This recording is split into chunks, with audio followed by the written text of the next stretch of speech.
안녕하세요.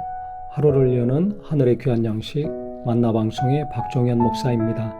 4월 10번째 날 아침 성도님들과 함께 나눌 하나님의 말씀은 누가복음 11장 27절 28절의 말씀입니다. 이 말씀을 하실 때 무리 중에서 한 여자가 음성을 높여 이르되 당신을 뵌 태와 당신을 먹인 젖이 복이 있나이다 하니 예수께서 이르시되 오히려 하나님의 말씀을 듣고 지키는 자가 복이 있느니라 하시니라. 예수께서 귀신 쫓는 일을 하시고 그것을 비난하는 사람들과 대화하시고 그 다음에 귀신이 나간 다음에 어떻게 해야 될지 자세히 가르쳐 주셨을 때 이런 말씀 처음 듣는 거 아니겠습니까?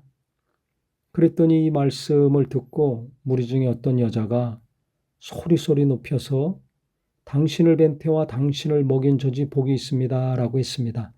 저 예수님의 모친 마리아가 복이 있다는 거죠. 저렇게 위대한 영감 있고 능력 있는 아들을 두었으니 그 어머니가 얼마나 큰 복이 있는가.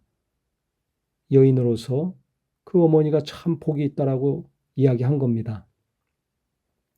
그랬더니 예수님이 그 소리를 들으시고서 오히려 하나님의 말씀을 듣고 지키는 자가 복이 있다라고 말씀을 하셨습니다. 하나님 말씀을 듣고 지키는 것, 이게 복입니다. 아무리 능력이 있다 할지라도, 아무리 똑똑하다 할지라도 그 자식이 하나님 말씀을 모르고 자기 맘대로 욕심에 이끌려 살든지 아니면 교회는 다니고 예배도 하는데 그 말씀을 지키지 않고 순종하지 않고 자기 하고 싶은 대로 살면 어떻게 되겠습니까? 하나님이 함께 하시는 삶이 되지 않죠. 그 욕심 때문에 사망의 길을 가고 자기 원하는 대로 했기 때문에 생명 없는 삶, 평안이 없는 삶을 살 수밖에 없습니다. 하나님 말씀대로 살려고 노력하는 것, 하나님 말씀을 순종하고 그 뜻대로 살려고 힘쓰는 삶, 이게 어려운데요. 가만히 보니까 아무나 못하는 거더라고요. 하나님을 진정 사랑하는 사람, 하나님의 사랑을 확실하게 체험하고 경험한 사람만이 말씀대로 살려고 몸부림칩니다. 대부분은 자기가 원하는 거, 하고 싶은 거 이루면서 살려고 힘쓰더라고요.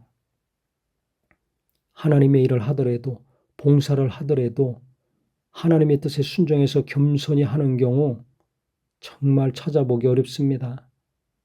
대부분 자기가 원하는 봉사, 하고 싶은 봉사, 또 열심히 해서 자기가 인정받고 두각을 나타내려고 하는 경우 있습니다. 나는 어디에 속한 사람인가? 가정에서나 일터에서나 교회에서나 하나님이 주신 말씀대로 순종해서 누가 알아주든지 알아주지 않든지 오직 하나님 앞에서 순종함으로 일하고 있는가? 아닌가? 우리 자신을 돌아봤으면 좋겠습니다.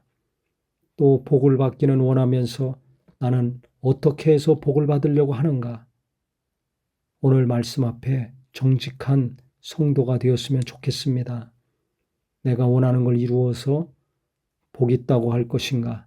아니면 하나님이 주시는 말씀, 감동하시는 말씀, 깨닫게 하시는 말씀, 찔림받게 하시는 말씀 붙들고 순종해서 복을 받으려고 하는가? 복의 근원은 하나님입니다. 하나님은 말씀을 하시는 분입니다. 말씀을 따라갈 때 하나님이 복을 주십니다. 내가 돈을 쫓아가고 사람 쫓아가고 내 야망과 욕망을 쫓아가서 복을 쟁취하려고 하지 마시고요. 우리는 오늘이나 내일이나 날마다 하나님 말씀 쫓아가고 그 말씀과 씨름하고 그 말씀에 나를 쳐서 복종시킴으로 복이 따라오는 사람, 물질도 따라오고 하나님의 도우심이 계속해서 따라오는 은혜의 삶이 되기를 예수님의 이름으로 기도합니다. 하나님 아버지, 하나님 말씀을 듣고 지키는 자가 복이 있는 자라고 예수님 가르쳐 주셨습니다. 우리도 뻔히 알고 있지만 과연 내가 말씀을 듣고 지키는 자인가? 말씀에 순종하려고 노력하고 있는 사람인가? 아닌가? 냉정하게 자기 자신을 보게 하여 주시옵소서. 일터에서나 가정에서나 교회에서나 내 마음대로 하지 않고 하나님 말씀대로 일하고 살려고 힘쓰고 노력하여서 하나님이 계속 부어주시고 채워주시고 넘치게 함께해 주시는 복이 임하게 하여 주시옵소서. 예수님의 이름으로 기도합니다. 아멘.